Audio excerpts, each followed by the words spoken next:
Stubby, a true story of friendship. It's hard work being a soldier, marching every day, getting ready to go to war. But I'm told my country needs me. This war is far away, the other side of the ocean, but soon we will have to cross the ocean and help to win it. We are woken up early every morning by a toot toot toot, a bugle for yet another day of marching and shooting practice. My favorite bugle call is the one that means grubs up, come and get it. The smell of cooking seems to attract all the stray dogs from miles around. One dog in particular seems to find me every time I settle down to my sausage and mash. He is an old little dog with a flat face and short legs. I decide to call him Stubby. Now Stubby follows me everywhere. The other soldiers laugh when they see him marching along beside us. I teach him to sit up and beg for his food and sit up and salute when he sees an officer. The officers likes him too. Stubby seems one of us now. I know I will miss him when we go off to war. Well, that day has arrived. We march to the train station and begin to climb aboard. Stubby has marched with us, of course, and he looks up into my eyes. I can't resist picking him up to hug him goodbye. One of the officers smiles and gives me a wink. I pop Stubby into the carriage with the other men, and Stubby gives the officer a salute. At first, Stubby seems alarmed by the rattle of the train and the countryside whooshing past the windows. But we share our food with him and he begins to enjoy himself.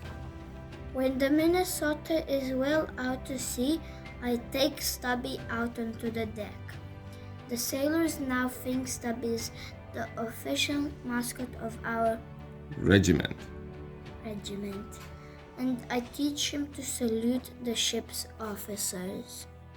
Stubby loves standing right at the bow of the ship to feel the wind through his whiskers. After many days at sea, we see land on the distant horizon. I feel a mixture of relief and fear.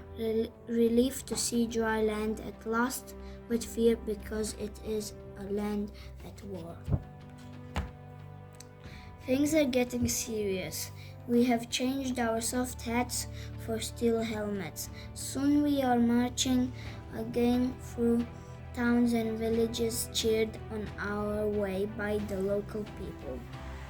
Stubby always gets the loudest cheers, especially from the children, and he's never short of tasty bits. After 2 days of marching, we hear the thunder of distant guns. The villages here are deserted and in ruins. Now we are living in a world of mud, stuck in trenches for a week, slowly moving forward, pushing the enemy back. Dogs can hear better than humans, so Stubby becomes a very good guard dog, warning us of approaching enemy soldiers.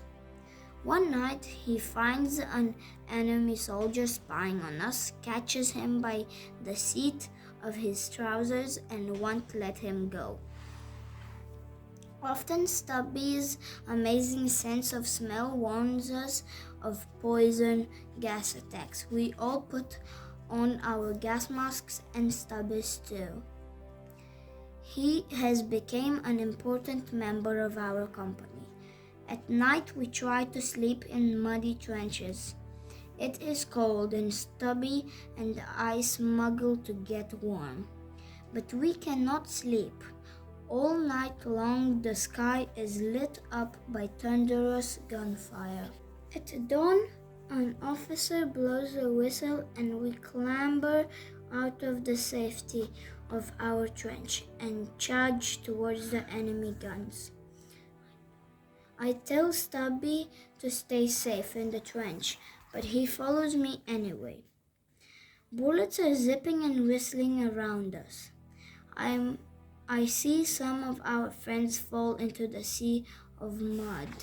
A deafening bang and a flash knock me off my feet. The whole world seems to turn over. I see Stubby up in the air flying. He's off to heaven, I think. Then with a splud, he thuds back down into the thick mud. I crawl towards him. He is covered in mud and blood, his eyes full of pain looking at me.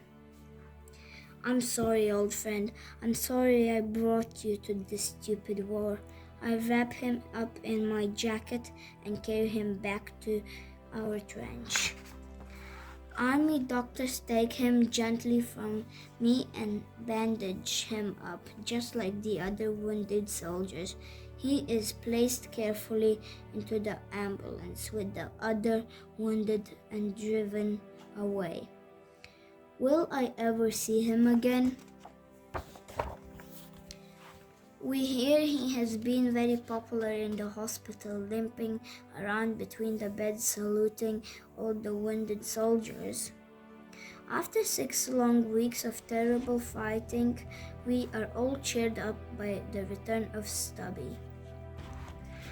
When we drive the enemy out of a nearby town, some of the local ladies make Stubby an army jacket complete with badges and medals, with his name stitched into it.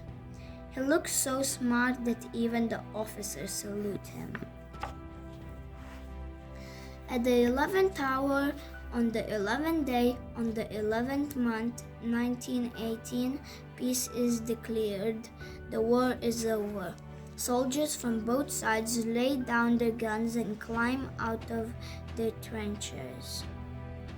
Winners or losers, we are all survivors.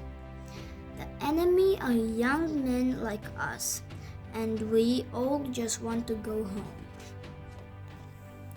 This time, we don't need to hide Stubby when we climb aboard the troop ship to cross the ocean. He is a hero. When we get back home, Stubby is given a position of honor at the front of the Great Victory Parade. Bands are playing and the streets are crowded with thousands of people waving flags and cheering. Peace is wonderful, but peace and quiet will be even better. I'm so thankful this little stray dog found me. The end.